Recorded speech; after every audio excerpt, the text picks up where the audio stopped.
ओम नमः शिवाय। आज सोमवार के दिन हम 16 सोमवार व्रत कथा सुनेंगे। मृत्युलोक में भ्रमण करने की इच्छा करके एक समय में श्री भूतनाथ भगवान भोलेनाथ माता पार्वती के साथ मृत्युलोक में पधारे। भ्रमण करते करते दोनों विदर्भ देशांतर्गत अमरावती नाम की अति रमणीय नगरी में पहुंचे। अमरावती नगरी अमरापुरी के सदर में सभी सुखों से परिपूर्ण थी। उसमें वहां के राजा द्वारा बनाया गया अति रमणीय शिव जी का मंदिर भी था। भगवान शंकर भगवती पार्वती के साथ उस मंदिर में निवास करने लगे। एक समय माता पार्वती भगवान भोलेनाथ को प्रसन्न देख मनोविभोध करने की इच्छा से बोली, हे महाराज, आज तो हम दोनों चौसर खेलेंगे। शिव जी ने प्राण प्रिय की बात को मान लिया और चौसर खेलने लगे।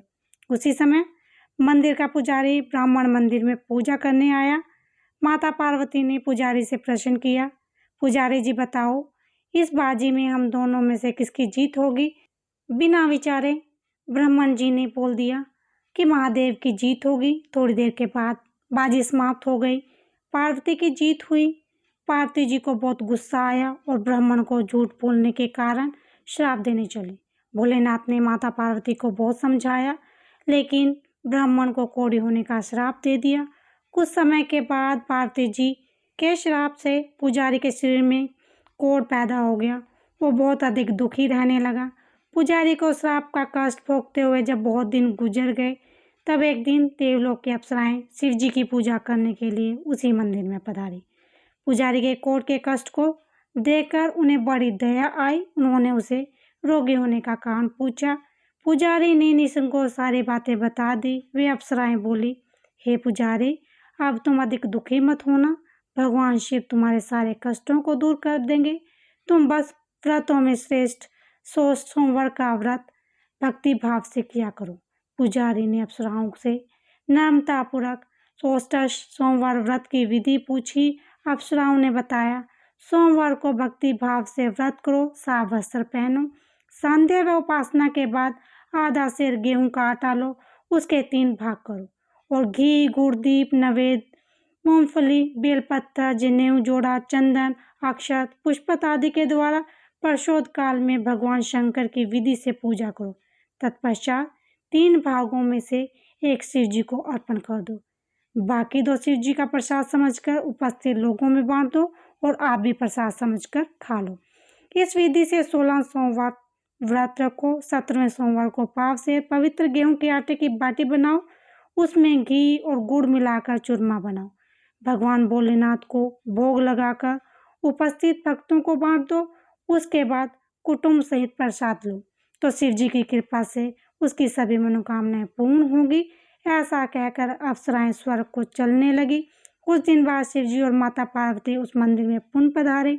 ब्राह्मण को निरोग देखकर पार्वती जी ने ब्राह्मण से रोग के मुक्त होने का उपाय पूछा। ब्राह्मण ने 16 सोमवार व्रत की कथा सुनाई। पार्वती जी बहुत प्रसन्न हुई। ब्राह्मण से व्रत की विधि पूछी और स्वयं व्रत करने के लिए तैयार हो गई। व्रत करने के बाद उसकी मनोकामनाएं पूर्ण हुई और उनके रूठे बेटे स्वामी कार्तिकेय स्वयं माता के आज्ञाकारी हुए। कार्तिकेय जी को अपना ही विचार परिवर्तन का रहस्य जानने की इच्छा हुई। वे माता से बोले, हे माता, आपका ऐसा कौन सा उपाय किया जिससे मेरा मन आपकी ओर आकर्षित हो गया? पार्वती जी ने वही 16 सोमवार व्रत कथा उसको सुना दी। कार्तिकेय जी ने कहा, इस व्रत को मैं भी करूंगा क्योंकि मेरा प्रिय मित्र ब्राह्मण बहुत दुखी दिल से परदेश गया है। मेरी उसे मिलने की बहुत इच्छा है। कार्तिकेय जी ने भी इस व्रत को किया और उसका प्यारा मित्र मिल गया। मित्र ने इस आकस्मिक मिलन का वेद पूछा तो कार्तिकेय जी बोले, हे मित्र, हमने तुम्हारे मिलने की इच्छा से 16 सोमवार का व्रत किया। अब ब्राह्मण मित्र को अपने विवाह की बड़ी चिंता हुई। उसने कार्तिकेय से व्रत की विधि पूछी और यथाविधि व्रत करने लगा। व्रत के प्रभाव से जब उसके कार्य में विदेश गया तो वहां राजा की लड़की का स्वयंवर था। राजा ने प्रण किया था कि जिस राजकुमार के गले में जब हथनी माला डालेगी, मैं उसी के साथ अपनी प्यारी बेटी का विवाह कर दूंगा। शिव जी की कृपा से वह ब्राह्मण भी स्वयंवर देखने की इच्छा से राजसभा में एक और बैठ गया। नियत समय पर हथनी आई और उसने जयमाला उस ब्राह्मण के गले में डाल दी। राजा ने अपनी प्रतिज्ञा के अनुसार बड़ी धूमधाम से अपनी कन्या का विवाह उस ब्राह्मण के साथ कर दिया।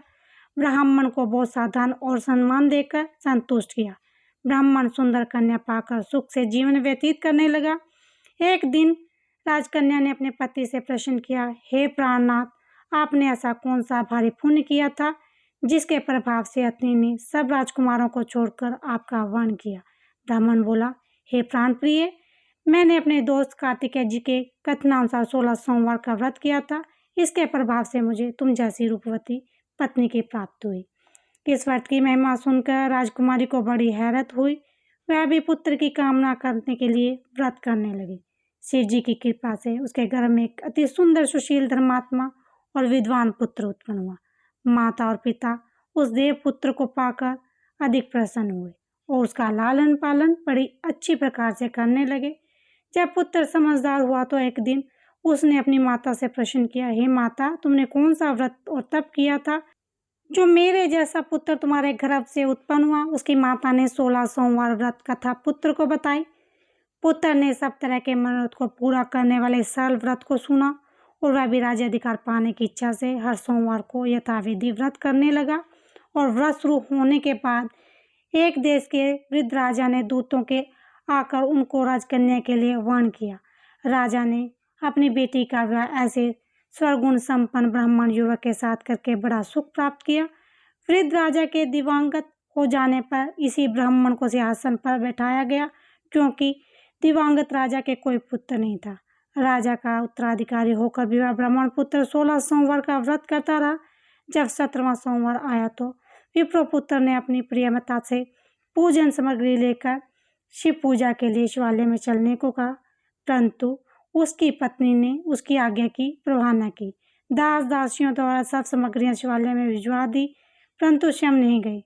तब राजा ने शिव जी का पूजन समाप्त किया। तब आकाशवाणी हुई, हे राजा, अपनी इस रानी को राजमहल से निकाल दे, नहीं तो यह तेरा सर्वनाश कर देगी। यह आकाशवाणी सुनने के बाद राजा के आश्चर्यचकित का ठिकाना न रहा। उसने मंत्रागार में आकर अपने सभासदों को बुलाकर कहा, मंत्रियों, मुझे आज शिव जी की आकाशवाणी हुई है कि राजा तू अपनी इस रानी को राज्य से निकाल दे, नहीं तो ये तेरा सर्वनाश कर देगी। राज्य के मंत्री और सभासद आदि सब विस्मय होकर दुख में डूब गए, क्योंकि जिस कन्या के कारण उसे राज्य मिला था, राजा उसी को निकालने की बात कह रहा था। यह कैसे हो सकता है? पर राजा ने मंत्रियों की परवाह नहीं की। उसने अपनी पत्नी को राजमहल से निकाल दिया। रानी दुखी हृदय से भाग्य को कोसती हुई राज्य से बाहर चलेगी। नंगे पांव, फटे वस्त्र, भूख से दुखी धीरे धीरे चलकर वह गांव में पहुंची।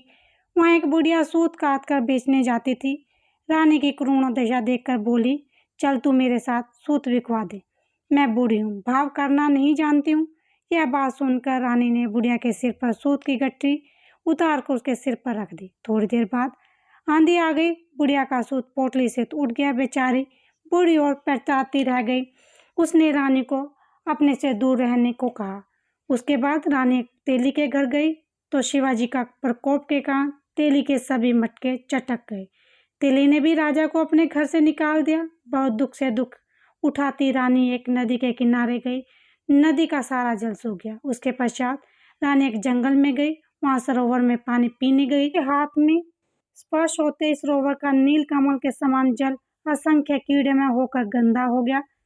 रानी ने भाग्य को दोषारोपण करते हुए उस जल को पीकर पेट की शीतल छाया में विश्राम करना चाहा, परंतु वह जिस पेड़ के नीचे जाते उसी पेड़ के पत्ते तुरंत टूटकर नीचे गिर जाते। वन सरोवर जल की ऐसी दशा देखकर गौ चराते ग्वालों ने अपनी गोसाई जी से, जो उस जंगल में स्थित मंदिर का पुजारी था, यह बात बताई। गोसाई जी के आदेशानुसार ग्वाले रानी को पकड़ गोसाई जी के पास ले गए। रानी की मुख क्रांति और शरीर शोभा देखकर गोसाई जी ने जान लिया कि वह अवश्य कोई विधि की गति की मारी कुलीन स्त्री है। पुजारी ने रानी से कहा, पुत्री, मैं आपको अपनी पुत्री के समान रखूंगा, तुम मेरे आश्रम में रहा करो, मैं तुम्हें किसी प्रकार का दुख नहीं होने दूंगा। गोसाई जी के वचन सुनकर रानी को धीरज हुआ। वह आश्रम में रहने लगी। रानी जो भी भोजन बनाती उसमें कीड़े पड़ जाते, जल भर लाती उसमें भी कीड़े पड़ जाते। रानी की यह दशा देखकर गोसाई जी बड़े दुखी हो गए और रानी से बोले, हे पुत्री, तुम्हारे ऊपर कौन से देवता का प्रकोप है जिससे तुम्हारी ऐसी हालत हुई है? पुजारी जी की बात सुनकर रानी ने शिवजी महाराज के पूजन का बहिष्कार करने की बात बताई तो पुजारी जी शिवजी महाराज की अनेक प्रकार की स्तुति करते हुए रानी से बोले, पुत्री, तुम जब मनोरथ पूरा करने वाले 16 सोमवार व्रत करो, उसके प्रभाव से इस कष्ट से मुक्ति हो जाएगी। गोसाई जी की बात मानकर रानी ने 16 सोमवार व्रत किए। 16वें सोमवार को विधि विधान सहित पूजन किया। उस पूजा के प्रभाव से राजा के हृदय में विचार आया कि रानी को गए बहुत समय बीत गया, ना जाने कहाँ कहाँ भटकती होगी, उसे ढूंढना चाहिए। यह सोचकर रानी की तलाश में वे राजा 4 दिशाओं में दूत भेजे। दूत रानी की तलाश करते हुए पुजारी जी के आश्रम में पहुंचे। वहां रानी को पाकर पुजारी से रानी को अपने साथ ले जाने का आग्रह करने लगे, परंतु पुजारी जी ने मना कर दिया। दूत चुपचाप वापस कर लौट आए और राजा को रानी का पता बताया। रानी का पता पाकर राजा पुजारी के आश्रम में गए। पुजारी से कहा, महाराज, जो देवी आपके आश्रम में रहती है वह मेरी पत्नी है। शिवजी के प्रकोप के कारण मैंने उसको त्याग दिया था। अब मैं भोलेनाथ की कृपा से उसे लेने आया हूँ। कृपा मुझे अपनी पत्नी को साथ ले जाने की आज्ञा दे। यह सुनकर गोसाई जी बड़े प्रसन्न हुए। उन्होंने रानी को राजा के साथ चलने की अनुमति दे दी। राजा बड़ी प्रशंसा से रानी के महल में लेकर आया। सारे राज्य में उत्सव मनाया गया और चारों तरफ प्रशंसा की लहर दौड़ गई। सारी प्रजा ने अपनी रानी को आने की खुशी पर बधाइयाँ दी। राजा और रानी फिर नियमपूर्वक 16 सोमवार व्रत का पालन करते हुए बहुत समय तक आनंद पूर्वक भूलोक पर निवास करते रहे। अंत में दोनों को मोक्ष की प्राप्ति हुई। इस प्रकार जो भी मनुष्य 16 सोमवार के व्रत को श्रद्धा पूर्वक करता है, उसकी सभी मनोकामनाएं भगवान शिव जी की कृपा से पूर्ण होती हैं, उसे मोक्ष की प्राप्ति होती है। बोलो शिव शंकर भगवान की जय।